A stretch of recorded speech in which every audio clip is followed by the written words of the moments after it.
নমস্কাৰ, এনি নিউজলৈ আপোনালোকক স্বাগতম জনাইছোঁ। এই মুহূৰ্তত আহি পৰিছে কেইবাটাও গুৰুত্বপূৰ্ণ খবৰ আৰু এন ধৰণৰ খবৰসমূহ নিতৌ পাবলৈ চেনেলটো ছাবস্ক্ৰাইব কৰি ভিডিঅ'টোত এটা লাইক কৰি দিবলৈ নাপাহৰিব।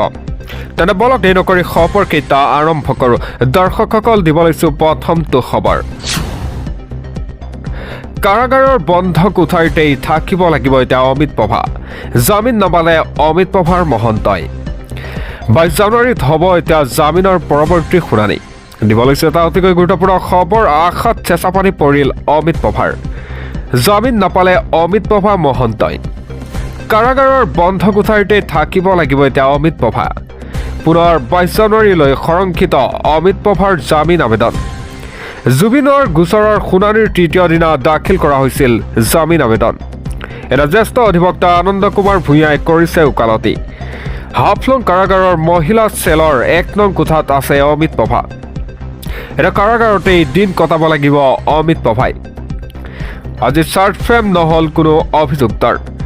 চৰকাৰী অধিবক্তাই সময় ল'লে 22 জানুৱাৰীলৈ। এতিয়া আশাত চেঁচাপানী পৰিল অমিত প্ৰভাৰ। পৰৱৰ্তী খবৰ। ৰেজাউলৰ মন্তব্যত শূন্য এতিয়া ৰাজ্যৰ মুখ্যমন্ত্ৰীগৰাকীয়ে। শৈক্ষিক জেহাদৰ ভাবুকি দিছে ৰেজাউলে। সংখ্যালঘুৰ হিৰো হৈ পৰিছে ৰেজাউল কৰিম। দিব লৈছে এটা অতিকৈ গুৰুত্বপূৰ্ণ খবৰ, এটা ব্ৰেকিং নিউজ। সংখ্যালঘু হিৰো হৈ পৰিছে ৰেজাউল কৰিম। ৰেজাউল কৰিম চৰকাৰক সকিয়নি ৰাজ্যৰ মুখ্যমন্ত্ৰীগৰাকীৰ। ধুবুৰীক শিৱসাগৰ বনালে আপত্তি নাই, কিন্তু ধুবুৰীক কোনোবাই শিৱসাগৰ বনাব পাৰিব নেকি? ইতিমধ্যে ধুবুৰীত বিলুপ্ত হৈছে অসমীয়া সংস্কৃতি। ধুবুৰীত ভৰি পৰিছে বংগীয় মুছলমানেৰে। এটা শিৱসাগৰক ধুবুৰী বনাম বুলি কৈ কি ক'ব খুজিছে ৰেজাউল কৰিম চৰকাৰে, তাক লৈ ডাঙৰ প্ৰশ্ন উত্থাপন কৰিছে ৰাজ্যৰ মুখ্যমন্ত্ৰীগৰাকীয়ে। শৈক্ষিক জেহাদৰ ভাবুকি দিছে নেকি ৰেজাউল কৰিমে? গৌৰৱ গগৈ সন্মুখত কৰিছিল বিতৰ্কিত মন্তব্য, কিন্তু বাধা নিদিলে কংগ্ৰেছে। ৰেজাউলে কংগ্ৰেছত যোগ দিয়ে কৰিছে আপত্তিজনক মন্তব্য। এটা সংখ্যালঘুৰ হিৰো হৈ পৰিছে ৰেজাউল কৰিম। ৰেজাউল কৰিম চৰকাৰক সকিয়নি ৰাজ্যৰ মুখ্যমন্ত্ৰীগৰাকীৰ। পৰৱৰ্তী খবৰ। তালিকাত ৭৫,০০০ যুৱকৰ নাম। ৬ ফেব্ৰুৱাৰীৰ পৰা লাভ কৰিব এতিয়া ৰাজ্যৰ যুৱকসকলৰ একাউণ্টত চৰকাৰে দিব ২ লাখ টকা।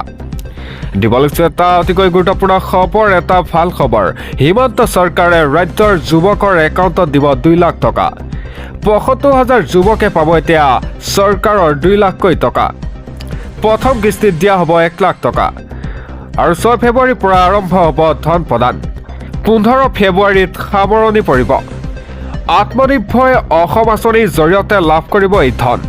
হিমন্ত চৰকাৰে ৰাজ্যৰ যুৱকৰ একাউণ্টত দিব এতিয়া ২ লাখকৈ টকা। ৭৫,০০০ যুৱকে পাব এতিয়া চৰকাৰৰ ২ লাখ টকা। প্ৰথম কিস্তিত দিয়া হ'ব ১ লাখকৈ টকা। পৰৱৰ্তী খবৰ। আমেৰিকাৰ সেনাক ঘেৰিছে এতিয়া ৫খন দেশৰ সেনাই। মহা বিপদত পৰিছে আমেৰিকা। আমেৰিকাক শিক্ষা দিবলৈ অৱতৰণ কেইবাখনো ৰাষ্ট্ৰৰ যুদ্ধ বিমান। দিব লৈছে এটা ব্ৰেকিং নিউজ। মহা বিপদত পৰিছে আমেৰিকা। আমেৰিকাক আক্ৰমণ কৰিবলৈ উদ্যত এতিয়া সমগ্ৰ ইউৰোপ। আমেৰিকাৰ সেনাক ঘেৰিছে ৫খন দেশৰ সেনাই। গ্ৰীণলেণ্ডক কেন্দ্ৰ কৰি ইউৰোপত যুদ্ধৰ দামামা। গ্ৰীণলেণ্ডত অৱতৰণ কৰিছে কেইবাখনো ৰাষ্ট্ৰৰ যুদ্ধ বিমান। আমেৰিকাৰ বিৰুদ্ধে এতিয়া অস্ত্ৰ তুলি লোৱাৰ হুংকাৰ দিয়ে ইউৰোপে। দ্বীপটোত উপস্থিত হয় ডেনমাৰ্ক, ব্ৰিটেইন, নৰৱেৰ সেনা। এতিয়া জাৰ্মানী, ছুইডেনেও মোতায়েন কৰিছে বৃহৎ সেনা বাহিনী। বুটজোতাৰ শব্দত কঁপিছে এতিয়া খনিজ সম্পদৰ চহকী দ্বীপটো। এতিয়া গ্ৰীণলেণ্ডক লৈ ইউৰোপৰ দেশসমূহৰ তৎপৰতাত নিন্দা এতিয়া আমেৰিকাৰ। যিমানেই প্ৰতিৰোধ গঢ়িলেও গ্ৰীণলেণ্ডৰ দখলত হুংকাৰ জনাই হোৱাইট হাউচৰ প্ৰেছ সচিব কেৰলিন লেভিটৰ এই বিবৃতি। পৰিস্থিতি পৰ্যবেক্ষণ কৰি আছো বুলি প্ৰতিক্ৰিয়া জনাই ৰাছিয়ায়ো। আনফালে ইৰাণৰ সমৰ্থনত ভাৰতত বিশাল সমদল। জম্মু কাশ্মীৰত চিয়া মুছলমানৰ সমদল। ইৰাণৰ সৰ্বোচ্চ নেতা আয়াতুল্লাহ আলী খামেনিক সমৰ্থন জনায়। আমেৰিকাৰ ৰাষ্ট্ৰপতি ট্ৰাম্পৰ বিৰুদ্ধে এতিয়া শ্লোগান। ইজৰাইলৰ প্ৰধানমন্ত্ৰী নেতান্যাহুৰ বিৰুদ্ধেও শ্লোগান। মহা বিপদত পৰিছে এতিয়া আমেৰিকা। পৰৱৰ্তী খবৰ। অথলে যাব নেকি গৰিমাৰ চকু পানী। মাষ্টাৰ মাইণ্ড কেইটাক বচাবলৈ ৰাওনা এতিয়া কলকাতাৰ অধিবক্তাৰ দল জুবিনৰ জন্মভূমিত ভৰি থৈ জুবিনৰ ঘটনাৰ জড়িতক বচাবলৈ কৰা হ'ব চেষ্টা এটা কান্দি কান্দি গৰিমাই কৈছিল তেওঁলোক মানুহ নহয় অসুৰক দিয়া হ'ব নেকি জামিন আপোনালোকক সবিশেষ জনাই আছো জুবিনৰ প্ৰাণ কাহিনী অসুৰবধ হ'বনে আজি মাষ্টাৰ মাইণ্ডক বচাবলৈ আহি আছে অধিবক্তা কলকাতাৰ পৰা ৰাওনা হ'ল অধিবক্তাৰ দল সমগ্ৰ দেশে জুবিনৰ মৃত্যুত শোক প্ৰকাশ কৰাৰ পাছতো আজি হ'ব এখন যুঁজ জুবিনৰ জন্মভূমিত ভৰি থৈ হত্যাকাৰীক বচাবলৈ চেষ্টা কৰিব অসমৰ উকিল সন্থাক চেলেঞ্জ দিব এটা কলকাতাৰ অধিবক্তাই গৰিমা গাৰ্গে অসুৰ বুলি কোৱা সকলক বচোৱাৰ চেষ্টা কৰে এটা কান্দি কান্দি গৰিমাই কৈছিল তেওঁলোক মানুহ নহয় কোনো অনুশোচনা নাই সেইকেইটাৰ এটা কঠোৰৰ পৰা কঠোৰ শাস্তি বিচাৰি চৰকাৰলৈ লিখিছিল চিঠি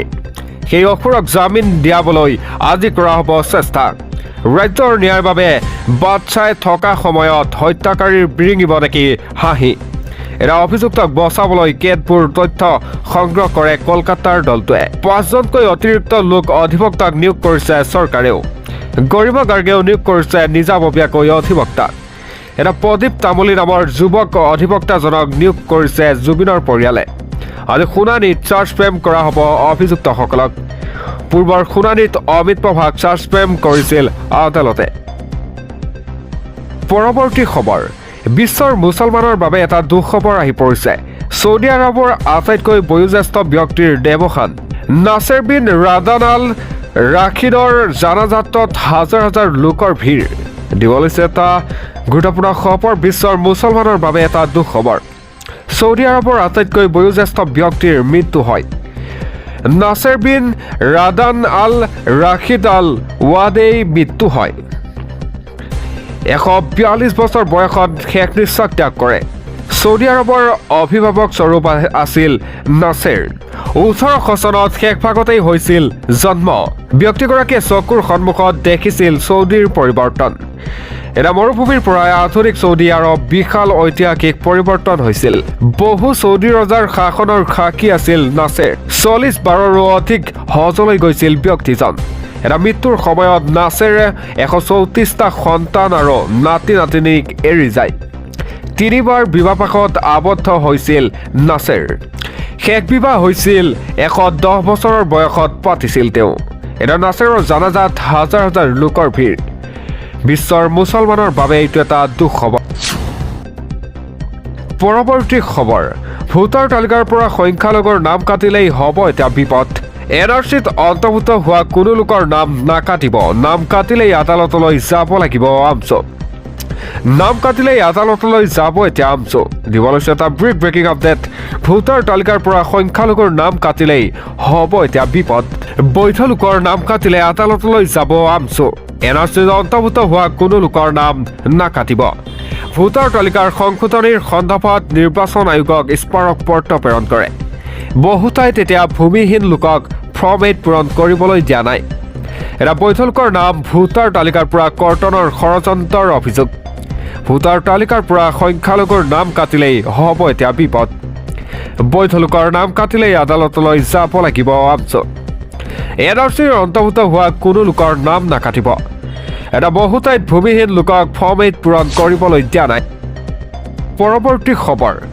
চাকৰি হেৰুৱাব পাৰে কোম্পানীত কৰ্মৰত লাখ লাখ ভাৰতীয়ই ভাৰতক টাৰ্গেট এতিয়া যুদ্ধ বলীয়া ডনাল্ড ট্ৰাম্পৰ ৫০০% শুল্ক বৃদ্ধিৰ সিদ্ধান্তত এতিয়া চিলমোহৰ ট্ৰাম্পৰ দিব লৈছে এটা ব্ৰেকিং নিউজ সমগ্ৰ বিশ্বতেই সন্তাস চলোৱা ট্ৰাম্পৰ টাৰ্গেট এতিয়া ভাৰত এখন বিধায়কে চিন্তিত কৰিছে ভাৰতক ট্ৰাম্পৰ বাবে চাকৰি হেৰুৱাব পাৰে লাখ লাখ ভাৰতীয়ই ভাৰত বিৰুদ্ধে কঠোৰ পদক্ষেপ এতিয়া আমেৰিকাৰ ৫০০% শুল্ক বৃদ্ধিৰ সিদ্ধান্তত এতিয়া চিলমোহৰ ৰাছিয়াৰ পৰা তেল ক্ৰয় কৰাক লৈ শূন্য হৈ পৰিছে ডনাল্ড ট্ৰাম্প চীন ব্ৰাজিল আদি ৰাষ্ট্ৰলৈও ভাবুকি প্ৰদান কৰে ট্ৰাম্পে এটা ৰাছিয়াৰ বিৰুদ্ধে নিষেধাজ্ঞাৰ বিধেয়ক ২০২৫ত অনুমোদন কৰে ট্ৰাম্পে চহী কৰিলেই বহু বিতৰ্কিত বিধেয়কখনত এটা বিধেয়কখন আইনত পৰিণত হ'লেই বিপদ নিশ্চিত ভাৰতৰ এটা ভাৰতৰ ৰপ্তানি বাণিজ্যত পৰিব ব্যাপক প্ৰভাৱ দেউলীয়া হৈ পৰিব পাৰে বহু কোম্পানী